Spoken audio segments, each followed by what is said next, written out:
Good evenings, gentlemen and ladies. I am the old school game snob, and today I am doing a guide on how to level up your Amazon. This is going to be from level 1 to, well, let's say level Lightning Fury, basically Act 5 of Hell difficulty, at which point you can start leveling up to the end game, and I'm going to show you where I think is the best place to level up your character into the high 80s, 90s, and otherwise, yeah, we're just going to start at the level 1 and work our way up. Okay.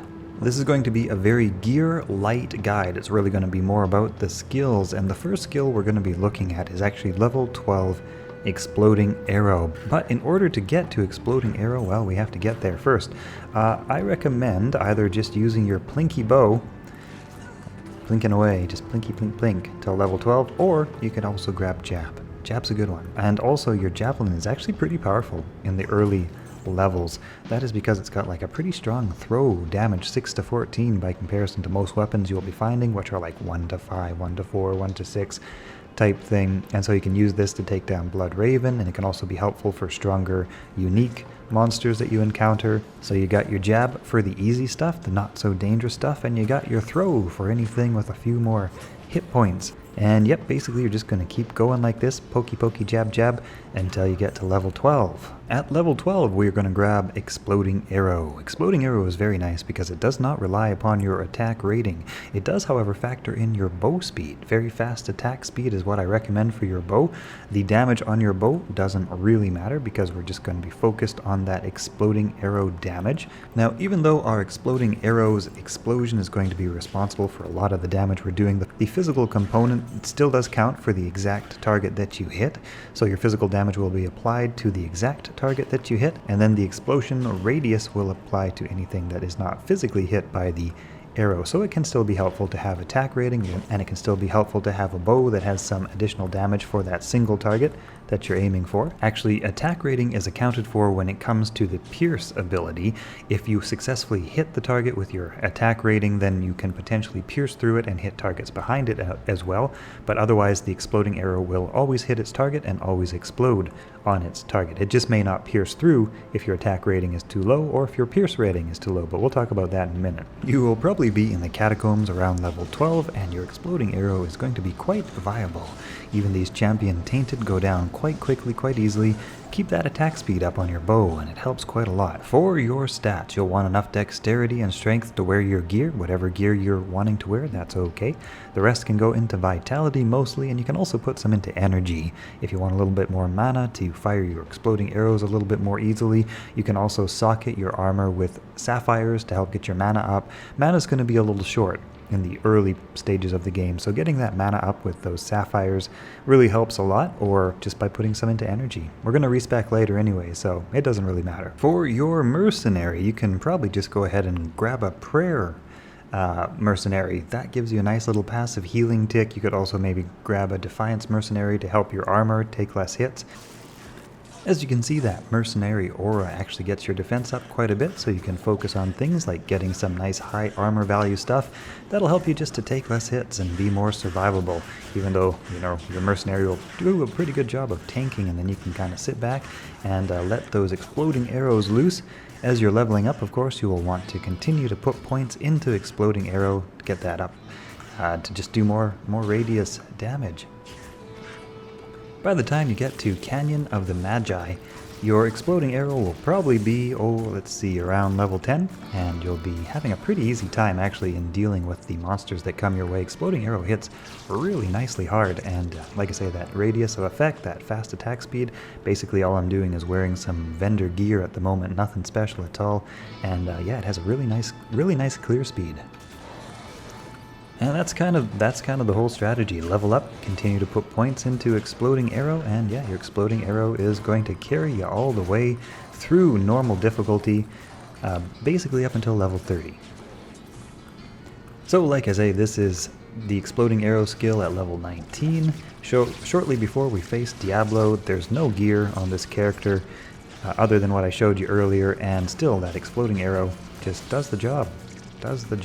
I mean, there's lots of ways you could improve on your playthrough, and you'll probably have much better gear than this example, but I just want to show you that Exploding Arrow is really all you need to get through normal difficulty. Okay, so you've beaten Diablo and you've progressed to Act 5, and here we are in the Frigid Highlands. We are going to be here until level 30 doing the Shenk the Rectifier and Shenk the Overseer, sorry, the Eldritch the Rectifier, Shenk the Overseer, and then Pindleskin.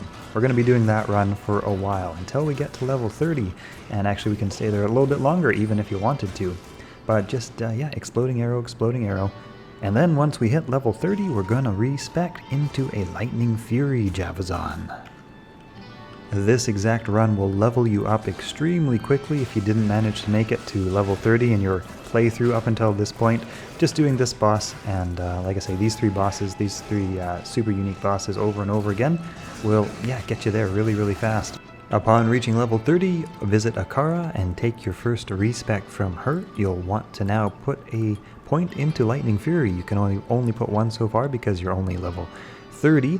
It is also helpful to put a point into Pierce, and it is also quite helpful to put a point into Valkyrie. This is going to be a helpful tanky girl that's going to, yeah, just make your life a lot easier as you level up. Now, initially, your Lightning Fury is only going to have a few bolts that it shoots out, so it's going to be a little bit underpowered until you get a couple more levels under your belt. Alternatively, you can just wait a few levels, level 33 or 34 or something like that, and you can continue to use your exploding arrow if you've been happy with that so far.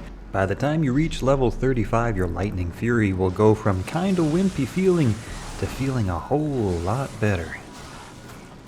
And the basic progression as you level up is just going to be Lightning Fury, also Pierce. So Lightning Fury, Pierce, Lightning Fury, Pierce, Lightning Fury, Pierce. You can also put your Valkyrie up as well. Once again, you can kind of stat up dexterity enough to wear your weapons, strength enough to wear your weapons and gear, and then vitality. And like I say, we're not perfecting our build yet, so if you want to put some more into energy, you can. If you've got some Grand Charms to give you mana and you don't need energy, great. Lightning Fury can be a bit mana intensive, so like I say, we're still leveling up, so just do what works. So like I say, Lightning Fury is the primary focus, and then extra points go into either Valkyrie or Pierce, depending on if your Valkyrie feels weak or strong enough, but your Lightning Fury is going to do a real good job of taking down monsters. So all I've got for gear at this point is a simple javelin from Charcy, some basic armor, etc. And yeah, you'll have better gear than this at this point. Just make sure you get your resistances up as much as you can with whatever gear you can find. And yeah, you should be pretty good into Hell difficulty. Hell difficulty changed the equation around a little bit, but we'll talk about that. Okay, upon heading into Hell difficulty, you'll want to stack your resistances up. The old classic 3 perfect diamond kite shield, really good, helps you get through. Then of course something like Nephilim on your armor can also get your resistances up by 50. Something like Serpent Skin of the Viper Magi also is good for Rockstopper as well. The Titan's Revenge is probably one you're going to want to farm Nightmare difficulty before you try Hell difficulty, unless you have something comparable, at least in the ballpark. You don't need a fantastic javelin to, cope, but it definitely helps a lot in dealing with lightning immunities that come up. That is because Titan's Revenge can actually hit your target regardless of your attack rating, which this character is certainly not designed to have. Instead, the Lightning Fury skill ignores your attack rating, hits every time, and does a javelin's physical damage to your target. Otherwise, in order to deal with lightning immunes, you're going to be relying on your Valkyrie and your Mercenary. Now, I have a separate guide on how to level up your Mercenary and make him Hell survivable, but he's probably going to die quite a lot in Hell in the early stages. Until you get the gear that you need to, well, make him not die. Also helpful for him is Nephilim. The smoke armor just gets that resistance up, and again, fairly easy to acquire. I recommend an Insight pole arm to help keep your mana up, because Lightning Fury is a fairly mana hungry skill, and you use it a lot, so you burn through mana pretty fast. The skill build looks something like this: 20 into Lightning Fury, and then whatever, well, actually hang on, we'll come back to that. 20 into Lightning Fury, and then in your passive and magic, try to get around 15 into Valkyrie. A level 15 Valkyrie is pretty strong. She can pretty much tank what you need her to tank, and if she dies, you can just recast her, so that's no big deal. Otherwise, try to get maybe like 50-60% into Pierce. This helps immensely when it comes to your Lightning Fury skill.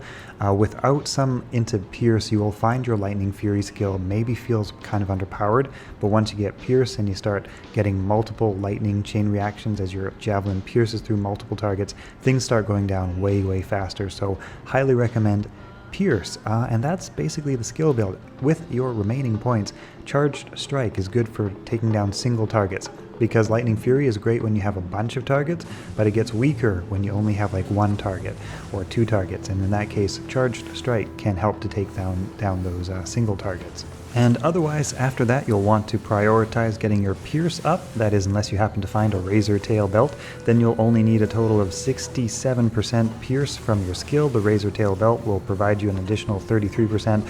But hey, this is more in the build guide sort of description, and I have some build guides.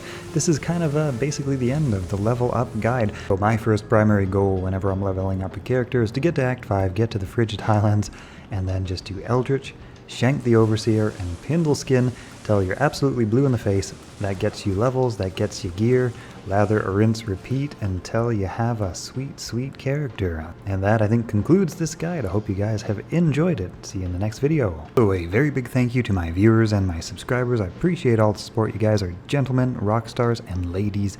Thank you very much.